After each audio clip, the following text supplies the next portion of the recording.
అందరికీ వందనాలండి. ఈరోజు మనం చెప్పుకోబోయే అంశం ఏంటంటే, సామెతల గ్రంథం 31వ అధ్యాయం 31వ వచనం. 30వ వచనం. సామెతల గ్రంథం 31వ అధ్యాయం 30వ వచనం. అందం మోసకరము, సౌందర్యము వ్యర్థము. యెహోవా యందు భయభక్తులు కలిగిన స్త్రీ కొనియాడబడును. ఇక్కడ మనం చెప్పుకునేది ఏంటంటే, యెహోవా యందు భయభక్తులు కలిగిన స్త్రీ ఎలా కొనియాడబడుతుంది, అంటే ఎలా ఉంటుంది, యెహోవా యందు భయభక్తులు ఎలా కలిగి ఉంటుంది, ఎలా కొనియాడబడుతుంది అనే కొన్ని విషయాలు మనం తెలుసుకుందామండి. ఇక్కడ స్త్రీ కోసమే దేవుడు రాయించాడు అని అంటే, బైబిల్ గ్రంథంలో స్త్రీకి దేవుడు చాలా ఉన్నతమైన స్థానం ఇచ్చాడని మనకు తెలుస్తుందండి. మనం మొట్టమొదటి నుండి చూసుకుంటే యాకబేతు అమ్మగా చాలా గొప్పగా మనకి కనపరచబడింది. అలాగే మిరియాము అక్కగా చాలా అభిమానం చూపించింది. ప్రిస్కిల్లా తన యొక్క భర్త విషయంలో కానీ సేవ విషయంలో కానీ ఎంతో మంచిగా తను ప్రవర్తించడం మనం చూస్తా ఉన్నాం. అలాగే నయోమి కానీ, రూతు కానీ, లోయి అని అవ్వ కానీ, వీళ్ళందరి కోసం ఇంకా చాలా మంది స్త్రీలు ఉన్నారు. వీళ్ళందరి కోసం చూసుకుంటే దేవుడు స్త్రీలకి చాలా ప్రాముఖ్యత ఇచ్చారనే సంగతి మనకు అర్థమవుతూ ఉంటుందండి. అయితే యెహోవా యందు భయభక్తులు కలిగి ఉండడం అంటే ఏంటి అని అంటే, నిజమైన సహవాసం అంటే రిలేషన్షిప్ని అందరూ అంటారు కదా, పలానోళ్ళు వాళ్ళు రిలేషన్లో ఉన్నారు, వాళ్ళు రిలేషన్లో ఉండేటప్పుడు చాలా బాగుండేవారండి అని అంటూ ఉంటారు. అంటే నిజమైన సహవాసం, దేవుడితో సహవాసం కలిగి ఉండడమే యెహోవా యందు భయభక్తులు కలిగి ఉండడం అని చెప్పి లేఖనాలు మనకి చెప్తూ ఉన్నాయన్నమాట. అయితే ఇక్కడ చెప్పబడిన యెహోవా యందు భయభక్తులు కలిగిన స్త్రీ ఎలా ఉంటుంది అని అంటే, ఈ స్త్రీ అంటే ఇప్పుడున్న మనం ఎలా ఉన్నామండి, జస్ట్ దేవుడి దగ్గర అలాగే దేవుడి పాదాలు పట్టుకొని ఇక రోజంతా ప్రార్థనలోనే, రోజంతా వాక్యం చదువుతూనే అలాగా, లేదంటే ఇళ్ళ దగ్గరికి వెళ్ళి హౌస్ విజిటింగ్ చేస్తూ, లేదంటే హన్నా ప్రార్థనలు చేసుకుంటూ ఇలా చేస్తూ ఉన్నామా? లేదు లేదు. మనం మన యొక్క కుటుంబ బాధ్యతను నిర్వర్తిస్తూనే అన్ని రకాలుగా ఒక భార్యగా, తల్లిగా, చెల్లిగా, రకరకాల సంఘములో ఒక సహోదరిగా, ఉద్యోగంలో ఒక బాధ్యతాయుతమైన వ్యక్తిగా, అలాగా అన్ని రకాల పరిస్థితుల్లోనూ కూడా మనం రాణిస్తూ ఉన్నాం అన్నమాట. అందుకే ఇప్పుడు ఈ యెహోవా యందు భయభక్తులు కలిగిన స్త్రీ ఎలా ఉంటదంటే, ఈ స్త్రీ మార్తలాగా పరిచర్య చేసే వ్యక్తిగా బిజీగా ఉంటూనే దేవుని పాదాల దగ్గర కూర్చొని వాక్యం వినే మరియలాగా ఉంటదండి. అంటే అది మనమే అని మనం అనుకోవచ్చు కదా. మనం రకరకాల పనులు మనం చేస్తూ ఉన్నాం, మన ఉద్యోగాలు చేస్తున్నాం, మన చేతి పనులు చేస్తున్నాం, అవన్నీ చేస్తూనే మళ్ళీ తిరిగి మనం ఏం చేస్తున్నామంటే, సాయంత్రం మన ఇంట్లో ఇంట్లో పనంతా చేసుకొని సాయంత్రం అయ్యేటప్పటికి హన్నా ప్రార్థన దగ్గర కూర్చుంటున్నాం, వాక్యం వింటున్నాం, పాటలు పాడుతున్నాం, దేవుని ఆరాధిస్తున్నాం. అనుదినం అనుదినం కూడా మనం రొట్టె విరుస్తూనే ఉన్నాం, ప్రార్థనలు చేస్తూ ఉన్నాం, దేవుని వాక్యాన్ని మనం వింటున్నాము, ఆనందిస్తున్నాం, మన హృదయాల్లో తలపోసుకుంటూ ఉన్నాం. కొంతమంది అయితే వాక్యాన్ని చెప్తూ కూడా ఉన్నారనమాట. ఇలాగా యెహోవా యందు భక్తులు కలిగిన వ్యక్తులు, స్త్రీలు ఇలా ఉంటారని చెప్పి దేవుని వాక్యం అయితే చెప్తూ ఉందండి. అయితే యెహోవా యందు భయభక్తులు కలిగిన స్త్రీ ఎలా ఉంటది అని అంటే, చాలా గుణవంతురాలుగా ఉంటదని చెప్పి మనకి ఇక్కడ వాక్యం సెలవిస్తూ ఉందన్నమాట. అది ఆ వాక్యం ఎందులో సెలవిస్తుందంటే, సామెతల 31వ అధ్యాయంలోనే 10వ వచనంలో కనిపిస్తూ ఉంది. గుణవతి అయిన భార్య దొరుకుట అరుదు. అంటే మనము యెహోవా యందు భయభక్తులు కలిగిన వారు ఎలా ఉంటారు అనంటే, గుణవతిగా ఉంటారని దేవుడు చెప్తూ ఉన్నాడనమాట. అయితే దేవుడు జ్ఞానం మరియు శ్రద్ధ కలిగిన స్త్రీలని దేవుడు ఏం చేస్తాడంటే గౌరవిస్తాడండి. బద్ధకస్తుల్ని, అలాగే దేవునికి వ్యతిరేకంగా ఉండేవారిని, కోపచిత్తులను, తర్వాత ఆయన మాటకు లోబడిన వారిని, దేవుణ్ణి పక్కన పెట్టి లోకానుసారంగా జీవించే వాళ్ళని దేవుడు లక్ష్య పెట్టడండి. ఎవరినంటే దేవుడు జ్ఞానం కలిగి మళ్ళీ శ్రద్ధగా ఆయన మాటలను ఎవరైతే శ్రద్ధగా ఆలకిస్తారో వాళ్ళ మీద మాత్రమే ఆయన లక్ష్యాన్ని నిలుపుతాడు, ఆయన గురిని నిలుపుతాడనమాట. అయితే అందులో మొట్టమొదటిగా మనం ఎలా ఉండాలి, యెహోవా యందు భక్తులు కలిగిన స్త్రీగా మనం కొనియాడబడాలి అని అంటే ఎలా ఉండాలి అంటే, వివేకవంతురాలుగా ఉండాలని దేవుడు చెప్తున్నాడు అనమాట. అలాగే సుబుద్ధి కలిగి ఉండాలని దేవుడు చెప్తున్నాడు. నేను పోయినసారి కూడా మీకు చెప్పాను, సామెతలు 19వ అధ్యాయం 14వ వచనం ప్రకారం సుబుద్ధి గల భార్య యెహోవా యొక్క దానము.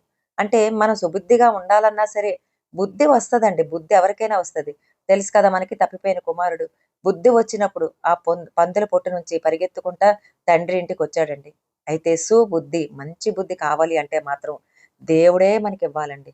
మనల్ని అంటే సుబుద్ధి కలిగిన భార్యని మనం దేవుడే ఇవ్వాలి గాని మనుషుల వలన అయితే అది కాదనమాట. అయితే దేవుడు ఇచ్చినప్పుడు ఆ సుబుద్ధిని మనం మార్గ మధ్యలో మనం తప్పిపోకూడదండి. ఆ మార్గ మధ్యలో ఆ సుబుద్ధిని మనం తొలగించుకొని వేరే మార్గాల వైపు వెళ్ళకూడదు. తప్పిపోయిన కుమారుడు వెళ్ళిపోయినట్టుగా మనం అలాగ వెళ్ళిపోకూడదనమాట. సుబుద్ధి కలిగి మనం ప్రవర్తించాలని దేవుడు కోరుతూ ఉన్నాడు. అందులో మొట్టమొదటిది అబీగయీలు. అబీగయీలు సుబుద్ధి కలిగిన భార్య అండి. ఎంతో మొరటివాడు, దుర్మార్గుడు తన భర్త, మోటువాడు అయినా సరే తన ప్రవర్తన బట్టి చూస్తే చాలా దుర్మార్గుడిగా ఉన్నాడని అంటుంది. అయినా సరే నాబాలు దగ్గర ఆమె ఎలా ఉందంటే సుబుద్ధి కలిగి పని చేసుకుంటూ ఉందండి. తన భర్త ప్రాణాన్ని దావీదు చేతి నుండి తప్పించుకోవడానికి ఆమె ఎంతో తాపత్రయపడిందండి. తన సుబుద్ధిని అక్కడ చూపించినట్టుగా మనం బైబిల్ వాక్యంలో చూడగలం. రెండోది, యెహోవా యందు భయభక్తులు కలిగిన స్త్రీ ఎలా ఉంటది అనంటే చాలా నమ్మకంగా ఉంటదండి. అంటే ఎలా నమ్మకంగా ఉండాలి? సామెతలు 31వ అధ్యాయం 11, 12 వచనాల ప్రకారం ఎలా ఉంటదంటే, ఆమె పెనిమిటి ఆమె యందు నమ్మిక ఉంచును. ఆమె లాభప్రాప్తికి వెలితి ఉండదు. ఆమె తాను బ్రతుకు దినములన్నీయు అతనికి మేలు చేయను గాని కీడేమియు చేయదు. ఈ విషయం మనకందరికీ కూడా తెలిసిందే. అయితే ఈ ఈ విషయంలో ఏంటంటే మనం అకుల, ప్రిస్కిల కోసం మనం చెప్పుకోవచ్చండి. అకుల, ప్రిస్కిల కోసం మనందరికీ తెలిసిందే. వాళ్ళేంటంటే ఇటలీ నుండి వచ్చిన వాళ్ళనమాట. అయితే ఈ ప్రిస్కిల అనే వ్యక్తి యూదుడైన పొంతి ప్రదేశం నుండి వచ్చిన ఒక యూదుడు అకుల అనమాట. ఈ అకులకి భార్యయే ప్రిస్కిల. ఈ ప్రిస్కిల యూదురాలుగా రాయబడలేదండి. ఆమె రోమా స రో రోమీయురాలు అని మనకైతే చరిత్ర గ్రంథాలు చెప్తూ ఉన్నాయి. ఈ ప్రిస్కిల్ల తను యూదురాలు కాకపోయినప్పటికీ అకుల యొక్క మాటలను బట్టి, అకుల యొక్క విశ్వాసాన్ని బట్టి ఆమె కూడా విశ్వాసంలోకి వచ్చేసిందండి. దేవుని నమ్ముకుంది. యేసు ప్రభుని స్వంత రక్షకుడిగా అంగీకరించింది. అంగీకరించి ఆమె ఎలా అయిపోయిందంటే కొన్నిసార్లు అకుల కంటే ముందు ప్రిస్కిల పేరు ముందు రాయడం జరుగుతదనమాట. అంటే ప్రిస్కిల పేరు ముందొచ్చి ప్రిస్కిల్ల, తర్వాత అకుల అని రాసేవారు. అంటే అంతగా ఆమె విశ్వాసంలో ఎదిగింది. అంతగా ఆమె దేవుని పనిలో ముందుందనమాట. మొట్టమొదటి దేవుని కొరకు ఒక సైనికురాలుగా, ఒక యుద్ధ సైనికురాలుగా పనిచేసిన వ్యక్తి ప్రిస్కిల అనే చాలా మంది అంటూ ఉంటారనమాట. అయితే ఈ ప్రిస్కిల ఎలా ఉందనంటే అంత దేవుని యొక్క జ్ఞానంతో నింపబడిపోయిందండి ఆమె. అలాంటి ఆమె అపోలో అనే గొప్ప విద్వాంసుడు, ఆయన సకల విద్యా ప్రావీణ్యుడు. అలాంటి అపోలో అంటే చాలా తెలివైనవాడు, చాలా చదువుకున్నవాడు, ధర్మశాస్త్ర ప్రావీణ్యుడు. అలాంటి వ్యక్తి వాళ్ళ దగ్గరికి వచ్చినప్పుడు ఆ ప్రిస్కిల వాళ్ళ ఇంటికి చేర్చుకొని అనేక విషయాల్లో అతన్ని తర్కించి అతనికి చెప్పి యేసుక్రీస్తు ఇలా వచ్చాడు, ఇలా శ్రమ పడ్డాడు, ఇలా మూడో దినాన్ని లేచి చనిపోయి మూడవ దినాన్ని లేచాడని చెప్పి అతన్ని ఒప్పించి అతనికి తెలియని విషయాలు అనేక విషయాలు అతనితో చెప్పిందండి. అంత గొప్ప అంటే అపోలో వంటి గొప్ప ప్రావీణ్యుడికే ఆమె చెప్పే అంటే టీచ్ చేయగలిగే అంటే బోధించే శక్తి ఆమె కలిగి ఉందనమాట. అలాగని నేను ఎంత బాగా చెప్పేస్తున్నాను, నేను అంత బాగా వాక్యం చెప్పేస్తున్నాను అని చెప్పి నేను ఎంత బాగా ప్రార్థన చేస్తున్నాను, నేను ఇదిగో పౌలుతో పాటు నా భర్త నేను కూడా చాలా పెద్ద మిషనరీ మేము చేస్తున్నాం, గొప్ప సేవ చేస్తున్నాము అని అంటే చాలా సార్లు పౌలు ఏం చెప్పాడంటే వాళ్ళు నా సహా నా తోటి పనివారని చెప్తూ ఉన్నాడండి. అయినా సరే వాళ్ళు ఎప్పుడు కూడా గర్వంగా ఫీల్ అవ్వలేదు. ఆమె ఎలా ఉందనంటే ఎప్పుడు కూడా అహంకారంగా ఫీల్ అవ్వలేదు. పౌలంతటి గొప్ప సేవకుడే మా దగ్గర ఉంటున్నాడే, మా దగ్గర ఆతిథ్యం తీసుకుంటున్నాడే, మాతో కలిసి పని చేస్తున్నాడే అనే గర్వం ఎప్పుడు కూడా వాళ్ళకి లేదనమాట. ఆమె ఎలా ఉందంటే చాలా నమ్మకంగా ఉందండి. ఆమె ఎవరి దగ్గర నమ్మకంగా ఉంది? దేవుని దగ్గర నమ్మకంగా ఉంది. తన భర్త దగ్గర చాలా నమ్మకంగా ఉంది. సేవలో చాలా నమ్మకంగా ఉంది. తన భక్తి పరుల ఎడల చాలా నమ్మకంగా ఉంది. తన ఇంట ఉన్న సంఘం దగ్గర కూడా చాలా నమ్మకంగా ఉందండి. దేవుని సేవ చాలా నమ్మకంగా చేస్తూ ఉందనమాట. అది అలాగా దేవుడు అంటున్నాడు మనల్ని కూడా ఇదిగో ప్రిస్కిల్లా లాగా నమ్మకంగా ఉండాలని దేవుడు కోరుకుంటూ ఉన్నాడనమాట. తర్వాత ఈ యెహోవా యందు భయభక్తులు కలిగిన స్త్రీ ఇంకెలా ఉండాలి అనంటే చాలా తెలివైనదిగా ఉండాలి. అలాగే అర్థం చేసుకునేదిగా ఉండాలండి. ఏ సిట్యుయేషన్ వచ్చినా సరే, ఎలాంటి పరిస్థితి వచ్చినా సరే, నేను చెప్పాను కదా చాలా సార్లు నాకు కొన్ని కన్‌ఫ్యూజింగ్ పరిస్థితులు వచ్చినప్పుడు, నాకు కొన్ని అంటే కొంచెం భయాన్ని కలిగించే పరిస్థితులు వచ్చినప్పుడు వెంటనే నేను పాస్టర్ గారిని ఆశ్రయిస్తాను. బుజ్జి ఇలా ఉంది, ఏం చేయమంటావు అనంటే, "ఏముండదు తల్లి ఎళ్ళు" అని అంటారు. ఈ లోపల పాస్టర్ గారు ఇక్కడ ప్రార్థన చేస్తారు. అది నేను వెళ్ళేటప్పటికి ఏమీ ఉండదని మీకు చాలా సార్లు నేను చెప్పడం జరిగింది.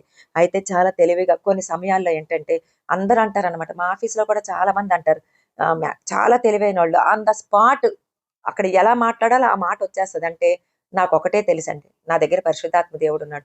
నేను పొద్దున్నే లేచి నేను ప్రార్థన చేసుకొని వెళ్ళినప్పుడు దేవుడు జ్ఞాన విద్యా వివేకం కలిగిన దేవునాత్మతోను, తెలివిని బలమును కలిగించే దేవునాత్మతో, యెహోవా యందు భయభక్తులు కలిగించే దేవునాత్మతో నన్ను నింపు ప్రభా, ప్రజ్ఞ, నేర్పు, ప్రావీణ్యం, సామర్థ్యం, నైపుణ్యం కలిగిన దేవునాత్మతో నింపు ప్రభా అని నేను ప్రార్థన చేసుకొని అప్పుడు నేను డ్యూటీకెళ్తానండి. ఇంట్లో పనులు కూడా అలాగే నేను చేసుకుంటాననమాట. అలాంటప్పుడు దేవుడు ఆన్ ద స్పాట్ ఖచ్చితంగా మనకి ఇలాంటివన్నీ కూడా అంటే దేవుని ఆత్మతో మనల్ని నింపి దేవుని కొరకు మనం తెలివైనగా తర్వాత ఏ పరిస్థితినైనా సరే అర్థం చేసుకునేదిగా మనకి ఆ జ్ఞానాన్ని మనకి ఇస్తాడనమాట. అబీగయీలు కోసమే పోయిన వారం మనం చెప్పుకున్నాం. ఏం చెప్పుకున్నాము?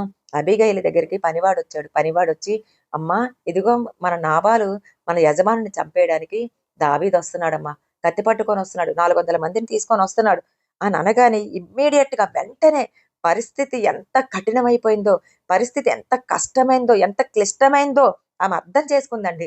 అర్థం చేసుకొని చాలా తెలివైందిగా, చాలా తెలివిగా ప్రవర్తించింది. గబగబా గబగబా వాళ్ళకి కావలసిన ఆహార పదార్థాలన్నీ కూడా గబగబా గబగబా తయారు చేపించి, వెంటనే గాడిద మీద గంత కట్టించి, గాడిద మీద వాటన్నిటిని కూడా తీసుకొని ముందు వాటిని పంపించిందండి. కానుకలన్నీ ముందెళ్ళాయి. వాటి వెనకాల ఈమె వెళ్ళడం జరిగిందనమాట. అలాగా చాలా తెలివిగా అర్థం చేసుకునేదిగా ఉంది కాబట్టే ఆమె చాలా కొనియాడబడిందనమాట. అలాగే యెహోవా యందు భయభక్తులు కలిగిన స్త్రీ ఎలా ఉండాలి అంటే కరుణ కలిగి ఉండాలండి. కరుణ. సామెతలు 31వ అధ్యాయం 19, 20 వచనాల ప్రకారం ఎలా ఉండాలంటే, దీనులకు పేదవారికి తన చేయి చాపుతదండి. దీనులకు తన చేయి చాపుతదండి. అంటే యెహోవా యందు భయభక్తులు కలిగిన స్త్రీ దీనులకి, తర్వాత పేదవారికి తన చెయ్యి చాపుతదనమాట. మనం కూడా చాలా సార్లు ఏంటంటే, ఇది మత్తయి సువార్తలో యేసు ప్రభే చెప్తాడు. ఏమనంటే, నాకు ఆకలిగా ఉన్నానని అంటే మీరు నాకు ఆహారం పెట్టారా? ఇగో జైల్లో ఉంటారు చాలా మంది. వాళ్ళ దగ్గరికి మనం ఎప్పుడైనా వెళ్ళామా? చాలా మంది వాళ్ళకి ఎప్పుడైనా ప్రార్థన చేశామా? ఆ కష్టంలో ఉన్నారు, వస్త్రం లేని వారు. ఇగో నాకు వస్త్రం లేదు, నేను దిగంబరిగా ఉన్నానంటే నాకెవరైనా వస్త్రం ఇచ్చారా? అని యేసుప్రభు అంటున్నాడనమాట. దేవుడే స్వయాన అడుగుతున్నాడు. మనము చాలా మందికి ఏమనుకుంటామంటే వీళ్ళు మనుషులని మనం అనుకుంటాం. ఇగ వాక్యం సెలవిస్తుంది. వాళ్ళు తెలియకే కొంతమంది దేవదూతలకు ఉపచారం చేశారని చెప్తుందనమాట. మనం అలాగే ఎప్పుడైనా ఎవరికైనా మనం ఉపచారం చేస్తున్నామా? దేవుడు అంటున్నాడు, ఇగో యెహోవా యందు భయభక్తులు కలిగిన స్త్రీ ఎలా ఉంటదంటే, దీనులకు తన చేయి చాపుతది, దరిద్రులకు తన చేతులు చాపును. అయితే ఇక్కడ వీళ్ళు దీనులు కాదు, దరిద్రులు కాదు గాని, ఒక విషయం నేనైతే చెప్పాలనుకుంటున్నాను. రాహాబండి. రాహాబు తన దగ్గరకు వచ్చిన వేగుల వారికి ఆతిథ్యం ఇచ్చిందండి. రాహాబుకు తెలుసు, అమ్మో, ఏదో ఒక రోజు ఇశ్రాయేలీయులు వస్తారు. వచ్చి ఆ దేవుడు ఇలాంటి భయంకరమైన కార్యాలు చేశాడు. ఆ కార్యాలు బట్టి చూస్తే, ఇదిగో మీ దేవుడు చేసిన అద్భుతాలు బట్టి మా గుండె అవిసిపోయింది, వణికిపోయింది, కరిగిపోయిందని వాళ్ళతో చెప్తుంది. అయినా సరే అలాంటి వేగుల వారిని సహితం రాహాబు చేర్చుకొని ఆతిథ్యం ఇచ్చిందండి. శత్రువులు వచ్చారని తెలిసి ఆ దేశపు రాజు సైనికులు పంపించినా సరే వాళ్ళని కప్పిపెట్టి, వాళ్ళని దాచి, వాళ్ళకి ఆతిథ్యం ఇచ్చిన గొప్ప స్త్రీ రాహాబు. అందుకనే రాహాబు, ఆమె కూడా కొనియాడబడిందండి. యేసుక్రీస్తు వంశావళిలో ఆమె చేర్చబడిందనమాట. ఐదవదిగా యెహోవా యందు భయభక్తులు కలిగిన స్త్రీ సొగసైనదిగా మరియు గౌరవప్రదమైనదిగా ఉంటదనమాట. సామెతల గ్రంథం 31వ అధ్యాయం 21, 22 ప్రకారం మనం చూసుకొని ఉంటే ఎలా ఉంటారోనంటే, ఆ ఇంటి వారందరూ కూడా రక్తవర్ణ వస్త్రములు ధరించిన వారండి. అంటే రక్తవర్ణ వస్త్రాలు ధరించి ఉంటారనమాట వాళ్ళందరూ కూడా. అలాగే వాళ్ళ ఇంటికి చలి తగులునని ఎప్పుడు కూడా భయపడదు. అంటే రక్తవర్ణపు వస్త్రాలు, తర్వాత ఊదా రంగు వస్త్రాలు ఎవరు ఎవరు వేసుకుంటారంటే రాజగృహంలో ఉండే వాళ్ళు వేసుకుంటారనమాట. చాలా ఉన్నతమైన స్థితిలో ఉండే వాళ్ళు వేసుకుంటారు. చాలా గౌరవప్రదమైన జీవితం జీవించే వాళ్ళు వేసుకుంటారనమాట. ఈ రోజు మనల్ని కూడా దేవుడు అంటున్నాడు, మనం కూడా రక్తవర్ణ వస్త్రాలు వేసుకుంటున్నామండి. ఇక మనం కూడా గౌరవంగా ఉంటున్నామని దేవుడు చెప్తున్నాడు అనమాట. అయితే ఇందులో మనం చూసుకునేది ఏంటంటే ఎస్తేరండి. ఎస్తేరు చాలా దీనురాలిగా ఉంది. తల్లిదండ్రులు లేరు. తన పినతండ్రి దగ్గర పెరిగింది. అయినా సరే ఎంతో ఉన్నతమైన భావాలు కలిగినదిగా ఉందండి. యెహోవా యందు భయభక్తులు కలిగి ఆమె జీవించింది. కాబట్టి ఆమె యొక్క ఆ భయభక్తులు ఆమెను అనేకులు కొనియాడేలా చేసిందండి. ఒక రాణిగా మార్చబడిందండి. 127 సంస్థానాలకి గొప్ప రాణిగా, మహారాణిగా, పట్టపు రాణిగా మార్చబడిందండి. ఆమె అటువంటి అంత అందమైనదో, ఎస్తేర్ అంత అందం, చాలా అందమైనదని అక్కడ రాయబడి ఉంటది. ఆమె బాహ్య సౌందర్యాన్ని బట్టి తను హ్మ్, ఎప్పుడు కూడా అహంకారంగా ప్రవర్తించలేదండి.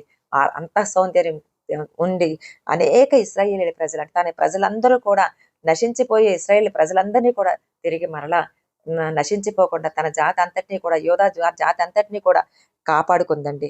అలాంటి గొప్ప ఎస్తేరలాగా, అంటే దేవుడు అలాంటి సొగసైన మరియు గౌరవప్రదమైన అలా కలిగి ఉంటే, అలాంటి జీవితం మనం కలిగి ఉంటే యెహోవా యందు భయభక్తులు కలిగిన స్త్రీగా కొనియాడబడతామని దేవుడు చెప్తూ ఉన్నాడు అనమాట.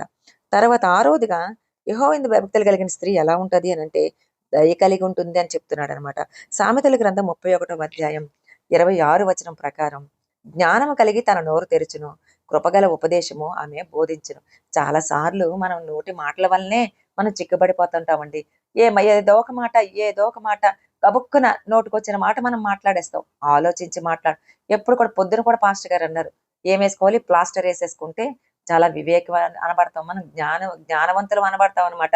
ఇగో తన నోరు మూసుకున్న వాడు ఏమని పిలువబడతాడు? జ్ఞాని అని పిలువబడతాడు. జ్ఞానం కలిగి, అదే దేవుడు అంటున్నాడు, దేవుడిచ్చే జ్ఞానం. ఆ జ్ఞానం కలిగి మనం నోరు తెరవాలని దేవుడు కోరుకుంటున్నాడు. అల్లాటప్పగా ఏదో ఒక మాట మాట్లాడేసి వ్యర్థంగా మన పెదాలు, మన మాటలు ఉచ్చరించడం మానేసి జ్ఞానయుక్తమైన నోరు తెరవాలని దేవుడు కోరుకుంటూ ఉన్నాడు అనమాట. కృపగల ఉపదేశం ఆమె బోధించను. కృపగల ఉపదేశం అంటే ఏదండి? చాలా మంది మాట్లాడితే అమ్మో హృదయం గలిబిలైపోద్దండి. హృదయం అంతా కూడా చెడిపోద్దండి. హృదయం అంతా కూడా బాధతో నిండిపోద్దండి. భారంగా అయిపోతామండి. ముఖం అంతా కూడా వికారం అయిపోద్దండి. డిప్రెషన్ వచ్చేస్తది, నీరసం వచ్చేస్తది, కోపం వచ్చేస్తది. అసలు నిద్రలేని రాత్రుళ్ళు మనకి కలుగుతాయి అన్నమాట. అలాంటి నోట్లో, అలాంటి మాటలతో మనం మాట్లాడకూడదని దేవుడు చెప్తున్నాడు. నువ్వు యెహోవా యందు భయభక్తులు కలిగిన, నువ్వు భయం భక్తి కలిగిన స్త్రీగా నువ్వు కొనియాడబడాలా? నువ్వు భయము భక్తి కలిగిన స్త్రీగా నువ్వు ఉండాలా? అయితే జ్ఞానం కలిగి నీ నోరు తెరవమని అంటున్నాడు. నువ్వు జ్ఞానయుక్తమైన మాటలే మాట్లాడేది. వీలైతే నువ్వు కృతజ్ఞతావచనమే పలకాలి. అంతేగాని నువ్వు శాపవచనం ఏమి కూడా నువ్వు పలకకూడదు. నువ్వు పలకడం మానేయి. నువ్వు పలకకపోయినా పర్వాలేదు. కానీ జ్ఞానయుక్తమైన మాటలే పలకాలి. కృతజ్ఞతాస్తుతులే చెల్లించాలి. లేదా కృతజ్ఞతా వచనమే నువ్వు మాట్లాడాలి. కృపగల ఉపదేశమే నువ్వు మాట్లాడాలి. అంటే కృపగల ఉపదేశం అంటే ఎలా ఉండాలి? ఉప్పు వేసినట్టుగా రుచిగా ఉండాలి మన సంభాషణ. అలా ఉన్నప్పుడు మాత్రమే మనం యెహోవా యందు భయభక్తులు కలిగి ఉంటామని చెప్పి వాక్యము మనకి సెలవిస్తూ ఉందన్నమాట. అంతేకాకుండా సామెతలు 15వ అధ్యాయం 26వ వచనం ప్రకారం దయగల మాటలు ఆయన దృష్టికి పవిత్రములు. అంటే మనం మాట్లాడామనుకోండి, చాలా మంది ఎలా మాట్లాడతారంటేనండి, చాలా రఫ్ గా మాట్లాడతారు. ఏ మాట మాట్లాడినా సరే చాలా ర్యాష్ గా మాట్లాడతారనమాట. మనం ఏదైనా ఒక మాట అన్నాం అనుకోండి, బాగున్నారా అని అంటే, అదే మొన్న లాస్ట్ టైం కూడా నేను చెప్పాను, నాబాలు అలాగే మాట్లాడుతుండేవాడు. అంటే తన చర్యలన్నిటిని బట్టి చూస్తే దుర్మార్గుడు. అంటే ఇప్పుడు మనం ప్రేమగా బాగున్నారా అని అంటే, నేను బాగలేకుండా నేను పడుకుంటే నువ్వు చూద్దామని వచ్చావా అని అంటే రివర్స్ లో మాట్లాడుతూ ఉంటారనమాట. కొంతమంది అయితే మనం ఏ మాట మాట్లాడినా మనం పాజిటివ్ గా మాట్లాడితే అవతల వాళ్ళు నెగటివ్ గా తీసుకుంటూ ఉంటారు. అయితే దేవుడు అంటున్నాడు, సామెతల 15వ అధ్యాయం 26వ వచనం ప్రకారం దయగల మాటలు ఆయన దృష్టికి, అంటే దేవుని దృష్టికి పవిత్రములు. అబ్బా ఎంత బాగుంది కదండి. అవంట పవిత్రంగా ఉంటాయంట. పవిత్రంగా ఎంచుతాడటండి దేవుడు. ఈ రోజు నుంచి మనం కూడా దయగలిగిన మాటలు మాట్లాడదామా? ఆయన దృష్టికి మనం కూడా పవిత్రమైన పెదవులు కలిగిన వారిగా మనం ఉందామా? అయితే సామెతల గ్రంథం 15వ అధ్యాయం 1వ వచనంలో కూడా ఇంకో మాట ఉందండి. మృదువైన మాట కోపమును చల్లార్చును. నాకు చాలా మంది మా డ్యూటీలో అంటారనమాట, మేడం మీరు కోప్పడండి మేడం, మీరు సీరియస్ గా ఉండండి మేడం అని అంటారు. ఇందిరా గారికి వాళ్ళకి తెలుసు నేను ఎలా మాట్లాడతాను. నేను ఎప్పుడు కూడా మంజులా మేడం అమ్మయ్య మా బాధ చెప్పుకోవచ్చు, అమ్మయ్య మేడం దగ్గరికి వెళ్తే ఏదో ఒకటి, అంటే నేను గొప్ప కోసం నేను చెప్పుకోవట్లేదండి. నేను చాలా ఇలా ఉండాలి, అలా ఉండాలి అని, అంటే నన్ను ఎక్కువగా తగ్గించింది ఫస్ట్ దేవుడైతే. ఆ తగ్గించిన రూపం ఎవరు అని అంటే మాత్రం పాస్టర్ గారేనండి. ఎందుకనంటే నేను వైజాగ్‌లో ఉండేటప్పుడు చాలా సాఫ్ట్ అనమాట. అసలు ఈ రోజు ఉన్నట్టుగా కూడా నేను ఉండేదాన్ని కాదు. అయితే విజయవాడ వచ్చిన తర్వాత గుంటూరు, విజయవాడ భాష మిక్స్ అయిపోయి 1 వీక్‌కే నేను వైజాగ్ ఇంటికెళ్తే ఒకే మాట అన్నారు. ఏంటి నువ్వు ఇంత రఫ్‌గా మాట్లాడుతున్నావని. నిన్న కూడా అన్నారండి ఇక్కడికొచ్చిన తర్వాత. ఇదిగో ఈ మాటే నువ్వు మానుకోవాలి. నీ మాట ఇలా రఫ్‌గా అనిపిస్తుంది. నువ్వెలా ఉండేదానివి? ఇంకా నువ్వు సౌమ్యంగా మాట్లాడాలి. అంటే చూసారా? ఒక భర్తకే, తానొక సేవకుడికే నా మాట సౌమ్యంగా కావాలని కోరుకుంటున్నప్పుడు, మృదువైన మాట దేవుని దగ్గర మాట్లాడాలని మన దేవుడు కోరుకుంటూ ఉన్నాడండి. మన హృదయంలో గల కాఠిన్యంతో, మన హృదయ కాఠిన్యంతో ఎలా పడితే అలాగా దేవుడి దగ్గర కదా అది ఇది అని ఎలా మాట్లాడేది కాదండి.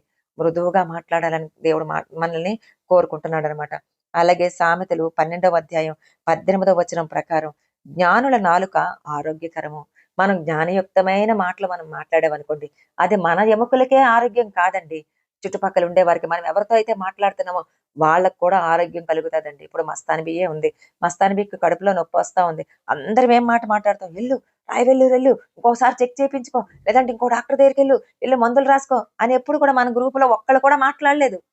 ఎలా మాట్లాడుతున్నావంటే, "మస్తాను బియ్య ఏం కాదు, తగ్గిపోద్ది. మనం ప్రార్థన చేద్దాం." మేము ప్రార్థన చేస్తాం. "నువ్వేం వర్రీ అవ్వకు. అమ్మ ఎలా ఉందమ్మా?" పాస్టర్ గారితో అడిగితే, "అమ్మ ఎలా ఉందమ్మా?" "నాకు తెలిసిపోయిందమ్మా. నీ గొంతుని బట్టే నేను అర్థం చేసుకున్నానమ్మా నీకు ఈరోజు నొప్పిగా ఉందని." అయినా సరే "నొప్పిగా ఉందా మస్తాన్‌బి" అని ఎప్పుడు కూడా పాస్టర్ గారు అడగరు. "ఆ! అమ్మా ఎలా ఉన్నావు? అదేంటమ్మా?" అలాగని సరదాగా ఇంకా జోక్స్ అవి వేస్తా ఉంటారనమాట. అంటే ఆరోగ్యకరంగా మనం మాట్లాడితే ఇటు మస్తాన్‌బికి ఆరోగ్యం, అలాగే మా ఎముకలకు కూడా, మన ఎముకలకు కూడా ఆరోగ్యం. అదే వాక్యం దేవుడిక్కడ మనకి చెప్తూ ఉన్నాడనమాట. తర్వాత సామెతలు 22వ అధ్యాయం 11వ వచనం మనం చూసుకుంటే, హృదయ శుద్ధిని ప్రేమించుచు దయగల మాటలు పలుకువానికి రాజు స్నేహితుడవుతాడటండి. అంటే మన హృదయ శుద్ధిని ప్రేమించాలి. అంటే మనం హృదయ శుద్ధి అంటే మనం మంచిగా ఉండాలి. ఎదుటి వారితో మాట్లాడేటప్పుడు మనం కుళ్ళు, కపటం మన హృదయంలో పెట్టుకొని ఎదుటి వారితో ప్రేమగా మాట్లాడితే అది హృదయ శుద్ధి కాదండి. అది దేవుడు ఇష్టపడే మనసు కాదు. అది దేవుడు ఇష్టపడే మాట కాదు. నువ్వు అవతల వాళ్ళతో మాట్లాడకపోయినా పర్వాలేదు. అవతల వాళ్ళతో తీయగా నువ్వు మాట్లాడొద్దు. అసలు అవతల వాళ్ళు నువ్వు కలుసుకోవద్దు.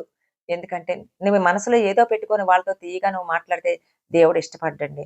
దేవుడు ఏమంటున్నాడంటే ఇక్కడ ఏమన్నాడు, హృదయ శుద్ధిని ప్రేమించు. నువ్వు హృదయ శుద్ధంగా నువ్వు చక్కగా పరిశుద్ధంగా ఉండి నీ హృదయంలో ఏమీ లేకుండా, ఏ కల్మషం ఏ కపటం లేకుండా ఉండి దయగలిగిన మాటలు నువ్వు అవతల వాళ్ళతో నువ్వు మాట్లాడుతుంటే రాజు స్నేహితుడైపోతాడటండి. అంటే మన దేవుడు మన రాజండి. ఆ రాజులకు రాజు మనకి స్నేహితుడైపోతాడట. లేదు మనం హృదయంలో కల్మషం పెట్టుకున్నాం, కళంకం పెట్టుకున్నాం, ఆటంకాలు పెట్టుకున్నాం, అడ్డుబండలు పెట్టుకున్నాం, రాళ్ళు పెట్టుకున్నాం, మన హృదయంలో చీకటి పెట్టుకొని ఎదుటి వాళ్ళతో మనం మాట్లాడుతున్నాం అనుకోండి, అప్పుడు దేవుడు ఏమైపోతాడు, ఇక్కడ రాయబడలేదు కానీ దీనికి నెగెటివ్ వర్డ్, వ్యతిరేకమైన వర్డ్ ఏంటండి? దేవుడు ఏమైపోతాడు, వ్యతిరేక అయిపోతాడు. మనకి వ్యతిరేకంగా అయిపోతాడు. అంతేగాని మనకి స్నేహితుడిగా ఉండడు. దేవుడు మనకి స్నేహితుడిగా ఉండాలంటే మనం ఏం చేయాలంటే దయగలిగిన మాటలు పలకాలని దేవుడు కోరుకుంటూ ఉన్నాడనమాట. ఏడవదిగా ఎలా ఉందంటే, యెహోవా యందు భయభక్తులు కలిగిన స్త్రీ కొనియాడబడాలి అని అంటే విలువైనదిగా ఉండాలని దేవుడు చెప్తున్నాడు. ఆమె విలువైనదిగా ఉంటది. సామెతల గ్రంథం 31వ అధ్యాయం 10వ వచనం ఇందాక మనం చూసుకున్నాం కదా. గుణవతి అయిన భార్య దొరుకుట అరుదు, అది అట్టిది ముత్యము కంటే అమూల్యమైనది. అంటే మనం ఎవరైతే యెహోవా యందు భయభక్తులు కలిగిన స్త్రీలు ఉంటారో వాళ్ళు గుణవతిగా ఉంటారని దేవుడు చెప్తున్నాడు అనమాట. దేవుడు గుణవతిగా ఉండాలని చెప్తున్నాడు. గుణవతి అయిన భార్య దొరుకుట అరుదండి. ఇలాంటి వాళ్ళు దొరకడం చాలా కష్టం. యెహోవా యందు భయభక్తులు కలిగి ఉండడం కూడా చాలా కష్టం. ఈ లక్షణాలన్నీ లేకపోతే, ఒక్క లక్షణం లేకపోయినా సరే నువ్వు యెహోవా యందు పూర్తిగా భయభక్తులు లేనట్టే అని దేవుని వాక్యం మనతో సెలవిస్తుంది. కాబట్టి గుణవతి అయిన భార్య దొరుకుట అరుదు, అట్టిది ముత్యము కంటే అమూల్యమైనది అని దేవుడు చెప్తున్నారనమాట. దానికి ఎగ్జాంపుల్ ఎవరనంటే రూతేనండి. రూత్ ఎలా ఉంది? అమూల్యమైన ముత్యములాగా ఉందనమాట. భలే అసలు ఆమె మోయాబీరాలే. ఎక్కడో మోయాబీరాలుగా పుట్టింది. ఆమె అక్కడ యాజకుని కుటుంబంలో పుట్టింది. ఒక పూజారి కుటుంబంలో పుట్టింది. ప్రధాన పూజారి అయిన తన కుమార్తె ఆమె. అలాంటి ఆమె ఎప్పుడైతే దేవుని కోసం విన్నాదో, తన భర్త, తన యొక్క అత్త వాళ్ళందరూ కూడా దేవుని కోసం చెప్పినప్పుడు, నీ దేవుడే నా దేవుడు, నీ జనమే నా జనం అని చెప్పి ఆమె చాలా విలువైన జీవితాన్ని ఎంచుకుందండి. అందుకనే విలువైన వంశావళిలోకి ఆమె చేర్చబడింది. విలువైన జీవితం ఆమె పొందుకుంది. ఘనురాలిగా తీర్చబడిందనమాట. అలాగే సామెతలు 12వ అధ్యాయం 4వ వచనం మనం చూసుకుంటే, యోగ్యురాలైన భార్య తన భర్తకు కిరీటము. ఈ రూతు యోగ్యురాలండి. ఆమె అందుకని తన భర్తకు కిరీటంగా మార్చబడిందనమాట. ఈ రోజు దేవుడు అంటున్నాడు, నువ్వు కూడా నీ భర్తకు నువ్వు కిరీటంగా ఉండాలని దేవుడు కోరుకుంటున్నాడు. ఉంటాయండి, ఎన్నో సమస్యలు ఉంటాయి, ఎన్నో మనస్పర్ధలు ఉంటాయి, అసమాధానాలు ఉంటాయి. వాటన్నిటినీ కూడా మనం ప్రార్థన, వాక్యము, ప్రేమ, సమాధానము వీటన్నిటిని బట్టి ఆత్మ ఫలముతో మనం ఏం చేయాలంటే పరిశుద్ధాత్మ కలిగించే ఐక్యతతో మన కుటుంబాన్ని మనం కాపాడుకుంటూ మన భర్తకి మనం కిరీటంగా ఉండాలని చెప్పి దేవుడు కోరుకుంటూ ఉన్నాడనమాట. తర్వాత 8వదిగా యెహోవా యందు భయభక్తులు కలిగిన స్త్రీ ఎలా ఉండాలంటే ఆమె చర్యలు ప్రశంసనీయంగా ఉండాలని దేవుడు కోరుతున్నాడండి. ఎలా ఉండాలి అంటే మగ్దలేని మరియనే మనం చూసుకుందామండి. మన చర్య అంటే మగ్దలేని మరియ ఎలా ఉంది? ఒకప్పుడు ఆమె 7 దయ్యాలు పట్టిన స్త్రీ అనమాట. ఎప్పుడైతే ఆ 7 దయ్యాల్ని యేసుప్రభు వదిలించాడో, తర్వాత వెళ్ళగొట్టాడో, ఆమె పరిపూర్ణమైన ఒక గొప్ప విశ్వాసురాలుగా మారిపోయింది. యేసుప్రభు ఎక్కడ ఉంటే అక్కడ ఆమె ఆయనకు పరిచర్య చేస్తూ ఉండేదండి. ఆయన బోధన వింటూ ఉండేది. ఆయన బోధ ప్రకారం ఆమె నడుస్తూ ఉండేదనమాట. మీకు తెలుసు కదండీ! ఆయన సిలువ వేయబడినప్పుడు, యేసుక్రీస్తు ప్రభు సిలువ వేయబడినప్పుడు ఆ సిలువ చెంత మగ్దలేనే మరియ కూడా ఉంది. ఎప్పుడు కూడా పాస్టర్ గారు అంటారు కదా! పాస్టమ్మల సంఘం అంతా అక్కడ ఉందని చెప్పి, పొట్టి మరియమ్మ, పొడవు మరియమ్మ, తెల్ల మరియమ్మ, నల్ల మరియమ్మ, అలాగే మగ్దలేనే మరియమ్మ కూడా అక్కడ ఉందండి. అందరూ వెళ్ళిపోయారు, పారిపోయారండి ఒక యోహాను తప్ప. కానీ స్త్రీలు మాత్రం చెక్కు చెదరలేదండి. దేవుడు ఎప్పుడైతే ఆమెను విడుదల చేశాడో, ఆ విడుదల పొందిన వ్యక్తిగా తనకి నూతన జీవితాన్ని ప్రసాదించిన ఆ యేసయ్య పాదాల చెంత ఆమె చేరిపోయిందండి. ఆమె చర్యలు అందుకనే కదా ఈ రోజుకి కూడా ఆ మగ్దలేనే మరియ చేసిన ఆ చర్యలు అంతటి ప్రకారం మగ్దలేనే మరియని మనం కొనియాడుతూ ఉన్నామనమాట. అంతే కాదండి, ఆమె పెందల కడ లేచి వెళ్ళిపోయింది. ఎక్కడికెళ్ళిపోయింది? ఆ సమాధి దగ్గరికెళ్ళిపోయింది. సమాధి దగ్గరికెళ్ళిపోయి తన ప్రభువుని ఎవరో ఎత్తుకెళ్ళిపోయారని ఏడుస్తూ ఉందండి. మొట్టమొదటగా యేసు ప్రభు లేచిన తర్వాత కనబడిన వ్యక్తి ఎవరు అనంటే వ్యక్తి ఎవరంటే మగ్దలేనే మరియే. ఎంత గొప్ప విషయం కదా! నాకెంత నచ్చుతాదో ఈ మాట. ఎంత చేసిందసలు. వెళ్ళిపోతున్నాడంటండి. పాస్టర్ గారు చెప్పారు కదా! గలిలయ వరకు వెళ్ళిపోయాడటండి యేసు ప్రభు. గలిలయ వరకు వెళ్ళిపోతే ఈమె కన్నీడు. కార్చుతూ ఉంటే ఆ కన్నీటిని బట్టి వెనక్కి మళ్ళీ వచ్చేసాడంటండి. వచ్చి మరియా ఆయన పిలిచినప్పుడు రబ్బూనీ అని పిలిచిందండి. రబ్బూనీ అని పిలిచింది. ఎంత గొప్ప విషయం కదా! అలాంటి మగ్దలేన మరియ చర్యలు ఎంతో ప్రశంసనీయంగా ఉన్నాయి కాబట్టి, ఆమె యెహోవా యందు భయభక్తులు కలిగిన స్త్రీగా ఈ రోజుకి కూడా కొనియాడబడుతూ ఉందండి. అయితే ఇలాగ యెహోవా యందు భయభక్తులు కలిగిన స్త్రీగా మనం కొనియాడబడాలంటే, ఈ లక్షణాలన్నీ మనం కలిగుండాలంటే, మనం ఎలా ఉండాలి? ఏం చెయ్యాలి? అనంటే, ఎల్లప్పుడూ వాక్యాన్ని చదవాలండి. నిన్న కూడా మనము శుక్రవారం రాత్రి కూడా నేనొక మాట చెప్పాను కదా! ఆ మాట ప్రకారం అంటే పాస్టర్ గారు ఎప్పుడు చెప్తారు 4 అధ్యాయాలు ప్రతిరోజు మనం కమిట్మెంట్ తీసుకున్నాం. ప్రతిరోజు 4 అధ్యాయాలు చదవాలని చెప్పి. ఆ 4 అధ్యాయాలు అంటే దేవుడు గ ఒక మస్తానవి, ఒక రాజకుమారి గారు, తర్వాత ఒక మోహన్ తల్లి, ఒక బేబీ గారు, ఒక నాగమణి, ఒక పురుషోత్తం గారు, ఒక కృపా చెల్లి, తర్వాత సూజన్, ఒక పాస్టర్ గారు, తర్వాత ఇందిర గారు ఇలాగా మన దగ్గర ఉండే ప్రతి ఒక్కరిని చూసి మీ మనసు పొరల్లోకైన వెళ్ళాలని మీ తాలూకు మిమ్మల్ని ఊహించుకొని పరిశుద్ధాత్మ ద్వారా రాసిన ఈ ప్రేమ లేఖను ప్రతిరోజు ఒక 4 అధ్యాయాలు చదవాలని మనమే కదా డిసైడ్ చేసుకున్నాం. దేవుడు అడగలేదు కదా! 4 అధ్యాయాలు చదవమని దేవుడు అడిగాడా? అడగలేదు. మనం కమిట్మెంట్ తీసుకున్నాం. ప్రతి సంవత్సరం తీసుకుంటున్నాం. ఇప్పటికి 3 సంవత్సరాల నుంచి 31 తారీఖు అర్ధరాత్రి వచ్చేటప్పటికి నేను చదివేస్తాను పాస్టర్ గారు. 4 అధ్యాయాలు చదివేస్తామని అంటున్నాం. మనం చదవగలుగుతున్నామా? ప్రతిరోజు ఒక 4 అధ్యాయాలు మనం చదవగలుగుతున్నామా? ఒకప్పుడు నేనైతే నిన్న కూడా పాస్టర్ గారు చెప్పారు కదండీ! ఎప్పుడు పాస్టమ్ గారు ఇదివరకైతే మోకాళ్ళు తీసేది కాదు. ఇప్పుడు మోకాళ్ళు లేయలేకపోతుందని చెప్పి. నిజమండి. మోకాళ్ళ మీద గంటలు బైబిల్ చదువుతా ఉండేదాన్ని. వాక్యం చదువుతానే ఉండేదాన్ని. ఎంత బావుండేదో.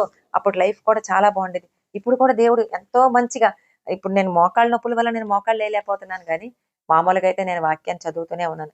ఎంత మీరందరూ అనుకుంటారు, పాస్టమ్ ఇక్కడ ఎంత ఇక్కడ ఉద్యోగం చేస్తుంది, ఇక్కడ ఇంట్లో పని చేస్తుంది, ఇక్కడ సేవకొస్తుంది, ఇటు ప్రార్థనలకెళ్ళిపోద్ది. అయినా ఖచ్చితంగా నేను వాక్యం చదువుతానండి. అలాగే మీరందరూ కూడా దేవుడు అంటున్నాడు, ప్రతిరోజు సమయమనక, అసమయమనక మన చేతిలో మొబైల్స్ ఉన్నాయి. మన చేతిలో బైబిల్ ఉంటది. ఎక్కడైనా సరే, ఎప్పుడైనా సరే అలాగా నువ్వు వాక్యం చదవాలని దేవుడు కోరుకుంటూ ఉన్నాడనమాట. రెండోదేంటంటే ఎప్పుడు కూడా ప్రార్థన చేయాలండి. మన బాధలు, చింతలు, కలలు, విన్నపాలు అన్నిటిని దేవునికి అప్పగించాలి. నాగమణికి ఎక్కువ కలలవి వస్తూ ఉంటాయి. నాకు కూడా దేవుడు చాలా కలలు చూపిస్తా ఉంటాడనమాట. ఏదైనా సరే తండ్రి ఈ కలొచ్చింది. దీని భావం ఏంటో నాకు తెలియట్లేదు తండ్రి. దేవునికి ప్రార్థన చేయాలి. ప్రతీది ఏదైనా సరే ఇగో కృతజ్ఞతాస్తుతులతో కలిపి మనం ఏం చేయాలంటే ప్రార్థన చేయాలని దేవుడు కోరుకుంటున్నాడండి. సమయమనక, అసమయమనక మనం ప్రార్థన చేయాలని దేవుడు కోరుతున్నాడు. ఆత్మతోనూ, మనసుతోనూ మనం ప్రార్థన చేయాలని దేవుడు కోరుతున్నాడండి. ఆత్మ తీవ్రత కలిగి ప్రార్థన చేయాలని దేవుడు కోరుతున్నాడండి. మెలకువగా ఉండి ప్రార్థన చేయాలని దేవుడు కోరుతున్నాడు. కృతజ్ఞతాస్తుతులు చెల్లించి దేవుని దగ్గర మనము ఒక బహుమానాన్ని పొందుకోవాలని, ప్రతిఫలం పొందుకోవాలని దేవుడు కోరుకుంటున్నాడండి. అయితే ఇవన్నీ ఒక ఎత్తైతే, ఈ కొత్త నిబంధనలోకి వచ్చేటప్పటికి అంటే స్త్రీ అని మనం చెప్పుకుంటున్నాం కదండీ! యెహోవా యందు భయభక్తులు కలిగిన స్త్రీ కొనియాడబడును. ఈ స్త్రీ మనకు సంఘముతో కూడా పోల్చుతున్నాడండి దేవుడు. అంటే స్త్రీ మనకి సంఘం అనమాట. వధువు సంఘం అండి. ఇక్కడున్న యెహోవా యందు భయభక్తులు కలిగిన స్త్రీ ఎవరు అనంటే మనమేనండి. మనందరం కూడా సంఘంగా ఉన్నాం కదా! ఇదిగో ఇప్పుడున్న ఈ సంఘాలన్నీ కూడా ఈ యెహోవా యందు భయభక్తులు కలిగిన స్త్రీగా ఉండాలని దేవుడు కోరుకుంటూ ఉన్నాడనమాట. ఈ సంఘానికి శిరస్సు క్రీస్తేనండి. భర్త కూడా క్రీస్తేనండి. దేవుడు కూడా క్రీస్తేనండి. స్నేహితుడు కూడా క్రీస్తేనండి. రాజు కూడా క్రీస్తేననమాట. ఈ 31వ అధ్యాయంలోని స్త్రీలాగా యెహోవా యందు భయభక్తులు కలిగి ఉండాలని భూమి మీద ఉన్న ప్రతి సంఘము కూడా కొనియాడబడి దేవుణ్ణి మహిమపరిచేదిగా ఉండాలని యేసయ్య కోరుకుంటున్నాడండి. సుబుద్ధి కలిగి, వివేకం కలిగి జీవించి అనేకుల్ని దేవుని రాజ్యం వైపు నడిపించాలని దేవుడు సంఘాన్ని బట్టి కోరుకుంటూ ఉన్నాడనమాట. అలాగే ఈ పాపయుక్తమైన ఈ లోకంలో సులువుగా చిక్కులు పెట్టే పాపాన్ని విడిచి దేవునికి నమ్మకమైన సాక్షి అంటే ప్రిస్కిల ఎలాగైతే నమ్మకంగా ఉందో అంత ఉన్నతమైన ఆ పొజిషన్ లో ఉండి కూడా ఆమె నమ్మకంగా ఉన్నట్టుగా మనం కూడా సంఘం కూడా పాపాన్ని విడిచిపెట్టి దేవునికి నమ్మకమైన సాక్షి జీవితం జీవించాలని దేవుడు కోరుకుంటున్నాడండి. ప్రతి పరిస్థితుల్లో కూడా అబీగయీల్లాగా తెలివిగా ఉండి ఏ పరిస్థితి ఎదురైనా సరే సులువుగా చిక్కులు పెట్టే పాపాలన్నిటి నుండి మనం విడిచిపెట్టి ఏ పరిస్థితి అయినా సరే అర్థం చేసుకునే పరిస్థితిలో మనం ఉండి పరిశుద్ధాత్మ దేవుని నడిపింపు కలిగి మనం ముందుకు సాగాలని ఏవి అపవాది క్రియలు, ఏది దేవుని క్రియలు అనేది మనం తెలుసుకొని, ఏది అపవాది బోధ, ఏది దేవుని బోధ అని మనం తెలుసుకొని మనం ముందుకు సాగాలని దేవుడు కోరుకుంటున్నాడండి. నాలుగవదిగా దేవుడు కరుణావాత్సల్యనాథుడు, కరుణ కలిగి ఉండాలని దేవుడు చెప్తున్నాడు కదండి. ఆయన కరుణామయుడండి. మనం కూడా కరుణ కలిగి ఉండాలని, మనం కూడా కరుణ కలిగిన వారంగా ఉండాలని దేవుడు కోరుకుంటున్నాడండి. యేసు ప్రభు ఆనాడు ప్రజలు కాపరి లేని గొర్రెల వలె ఉన్నారని వారి మీద కనికరపడ్డాడండి. మనం కూడా ఇంకా యేసయ్యని కాపరిగా అంగీకరించిన ప్రజలు ఎంతో మంది ఉన్నారు. వాళ్ళందరూ కూడా నశించిపోయే గొర్రెల్లాగా ఉన్నారండి. కాబట్టి వాళ్ళ మీద మనం కనికరపడి మన ప్రార్థనలు, తర్వాత సువార్త దండయాత్రలు ముమ్మరం చేయాలని దేవుడు కోరుకుంటున్నాడండి. ఐదవది సొగసైన మరియు గౌరవప్రదమైన జీవితం సంఘం జీవించాలని దేవుడు కోరుకుంటున్నాడండి. పరమగీతాలు 6వ అధ్యాయం 9, 10 వచనాల ప్రకారం, నా పావురము నా నిష్కలంకురాలు ఒక్కతే, ఆమె తన తల్లికి ఒకతే కుమార్తె, కన్న తల్లికి ముద్దుబిడ్డ, స్త్రీలు దాని చూచి ధన్యురాలందరూ, రాణులను ఉపపత్నులను దాని పొగడుదురు, సంధ్యారాగము చూపట్టుచు చంద్రబింబమంత అందము గలదే, సూర్యుని అంత స్వచ్ఛమును కళలను గలదే, వ్యూహిత సైన్య సమభీకర రూపిణి అని యేసుప్రభు మనల్ని పొగుడుతూ ఉన్నాడండి. అంటే మనం ఇంత సొగసుగా ఉన్నామని, మనం ఇంత గౌరవప్రదమైన జీవితం మనం జీవిస్తున్నామని దేవుడు చెప్తున్నాడండి. ఈయన దేవుడు మనకి ఈ మాటతో సంఘాన్ని పోల్చినందుకు ఆ మాట ప్రకారం మనం జీవిస్తున్నామా? ఆ మాట ప్రకారం మన యొక్క చర్యలన్నీ కూడా అటు రీతిగా ఉన్నాయా? మన సాక్షి జీవితం ఇప్పుడు దేవుడు ఇలా మనం ముద్దు బిడ్డ, తల్లికి ఒక్కతే కుమార్తె, సంధ్యారాగం చూపటు చంద్రబింబం అంత అందము గలదే, ఇవన్నీ మన జీవితాల్లో ఉన్నాయా? సూర్యుని అంత స్వచ్ఛమును కళలను గలదే, అంటే ఇలాంటి అంత స్వచ్ఛత మన జీవితాల్లో ఉందా? దేవుడు పొగిడినందుకైనా, దేవుడు మనల్ని అటు రీతిగా పిలుస్తున్నందుకైనా మనం అట్టి విధమైన జీవితం మనం జీవిస్తున్నామా? దేవుడు అంటున్నాడు అలాంటి సొగసైన గౌరవప్రదమైన జీవితం మనం జీవించాలని, సంఘం జీవించాలని కోరుకుంటున్నాడండి. ఆరవదిగా దయగలిగి ఉండాలని దేవుడు కోరుకుంటున్నాడు కదా. దేవుడు దయామయుడండి. ఆయన దయ చూపించే దేవుడండి. దయాళుత్వం కలిగిన దేవుడండి. మనం కూడా దయగలిగి ఉండాలని దేవుడు కోరుకుంటున్నాడు. కష్టాలు, శ్రమల్లో ఉన్న వాళ్ళు ఎంతో మంది ఉన్నారండి. ఎంతో మంది ఆదరణ లేక ఉన్నారండి. ఆదరణ లేక కొట్టబడుతూ ఉన్నారు. వాళ్ళందరి మీద మనం దయ కలిగి వారిని ఆదరించాలి. వారి జీవితాలు బాగుపడాలని, బాగుపరచబడాలని, వారి కష్టాలు తీర్చబడాలని మనం ప్రార్థనలు చేయాలని దేవుడు కోరుకుంటున్నాడండి. ఏడవదిగా ఆమె విలువైనదిగా ఉంటుందని దేవుడు చెప్తున్నాడు. యేసుక్రీస్తు మనలను ఆయన ప్రశస్తమైన నిష్కలంకమైన రక్తంతో, పవిత్రమైన రక్తంతో మనల్ని కడిగాడండి. అంటే మనం కూడా చాలా ప్రీషియస్ అని చెప్తున్నాడు. మనం చాలా విలువైన వారమని చెప్తున్నాడు. ఎందుకంటే ఆయన రక్తం ప్రశస్తమైనది కాబట్టి, ఆయన రక్తంలో మనం కడగబడ్డాం కాబట్టి, మనం ముత్యముల వంటి వారమని దేవుడు చెప్తూ ఉన్నాడండి. మనం కూడా ప్రత్యేకించబడిన వారమని చెప్తున్నాడు. మనం ఈ లోకంలో ప్రత్యేకింపబడిన వారంగా మనం ఉండి దేవుని కొరకు అనేకులకి ఆ ప్రత్యేకతను చూపించాలని దేవుడు కోరుకుంటూ ఉన్నాడండి. మనం చాలా విలువైన వారముగా ఉండి దేవుని యొక్క ఔన్నత్యాన్ని అనేకులకు తెలియజెప్పాలని యేసు ప్రభు కోరుకుంటూ ఉన్నాడండి. అలాగే మన చర్యలు ప్రశంసనీయంగా ఉండాలని దేవుడు కోరుకుంటున్నాడండి. ఎలా ఉండాలంటే, దేవుని కొరకు ఆయన పొలంలో పనిచేసి, దేవుడిచ్చిన తలాంతులతో వ్యాపారం చేసి, బలా నమ్మకమైన మంచి దాసురాలా అని దేవుని నుండి వచ్చే మెప్పుతో కూడిన ప్రతిఫలం పొందుకునేలా ఉండాలని ఆయన కోరుకుంటున్నాడండి. అట్టి కృప దేవుడు మనకి అనుగ్రహించునుగాక. దేవుడు యెహోవాయందు భయభక్తులు కలిగిన స్త్రీగా మనల్ని, మన సంఘాన్ని, మన జీవితాల్ని కొనియాడునుగాక. ఆమేన్. దేవుడి వాక్యం దీవించునుగాక. ఆమేన్.